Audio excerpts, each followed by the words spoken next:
Alright, so we're going to rip out a little fly here I call a Polar Minnow. And I'm going to start out with a Gamakatsu B10S in a size 4. And then I've got some Spirit River eyes. I've never done the piece rate, Sam. These are 3/16 nickel pearl. We need somebody that has business. So I've got yellow thread because I forgot my tan and my white and other options, but this will, it's not like a real important part of this fly, so we're just going to go ahead and run with the yellow. So first step, lay down thread base, and then I'm going to grab some Polar Chenille, and this is gold. And I'm going to grab a pretty good piece, well maybe is it based on my rubbing place? 8 to 10 inches.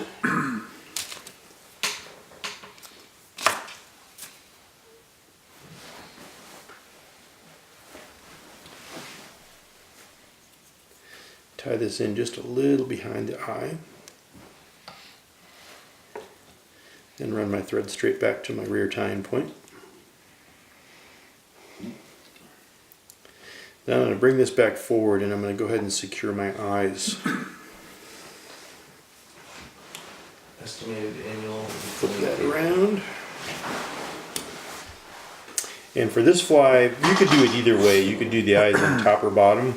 A lot of times I'm fishing this fly relatively fast through riffles and buckets and so forth, so I like to put my eyes on the bottom so the hook rides down. I don't fish this fly deep very often. It's more of a reactionary quick strike. Totally closes the hook gap. You think so? I don't know.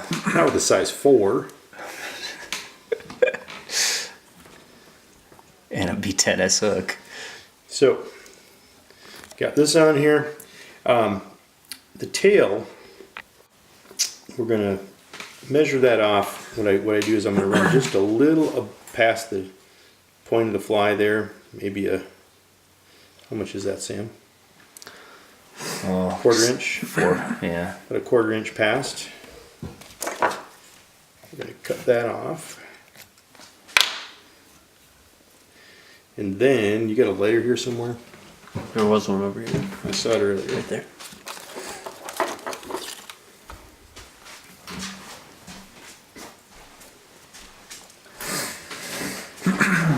We're just going to burn this. And that will keep that from unraveling. So I've got a perfect little tail there.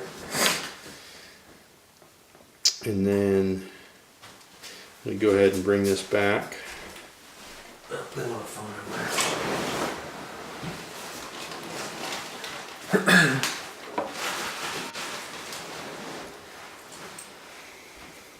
Then I'm just going to palmer this chenille forward for the body.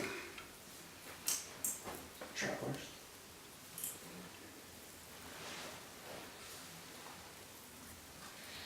Should not a registered agent be here?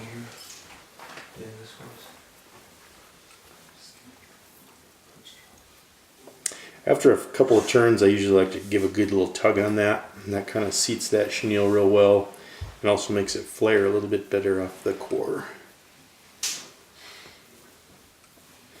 Just take that right back up to the eyes. What is it? Then we'll tie this off.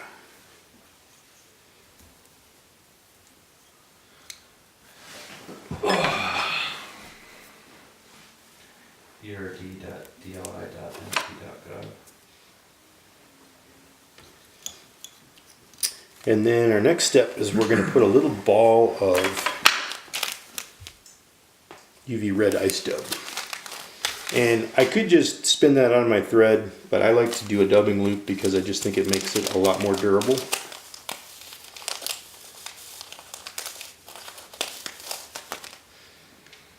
So I'm going to grab a little bunch about 1 inch long,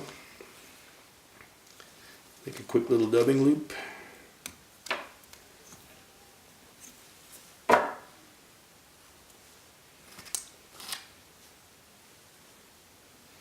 Throw that in, spin her up, and then this just gets wrapped in here behind the eyes. This just creates a nice little hot spot. Maybe we don't, maybe we just need general liability.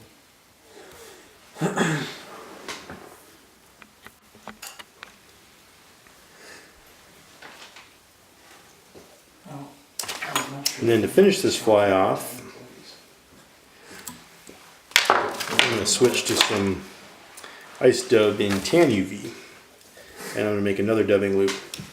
If I had been tying these flies back to back, I could probably figure out my proportions exactly where I wanted it and just do that all in one step. But I'm going to go ahead and mix this up.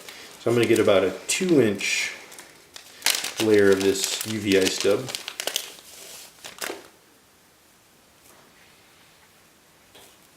DLI.mt.gov.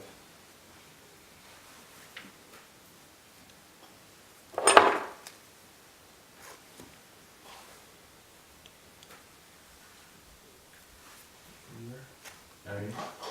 Compensation rates. Are you at DLI.mt.gov? So probably Spin that up. So you're there. And then somewhere here I got a dubbing brush. I'm going to pick this out just a little bit before I That's all I need. It's the last wrap step. my eyes. What? You've done everything else. This is the last I'm going to get it started behind the eyes and then I'm going to go ahead and Just get it figure done. eight. Get on clicker. Or work on claims. That's not what we want.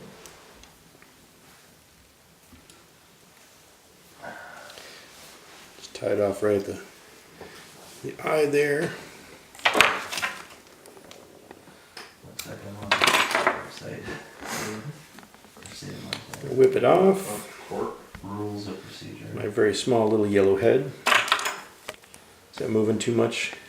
No, you're good. And then all that's left to do is I'm just going to brush this out a little bit. Just going to get my taper. Yeah, hungry again.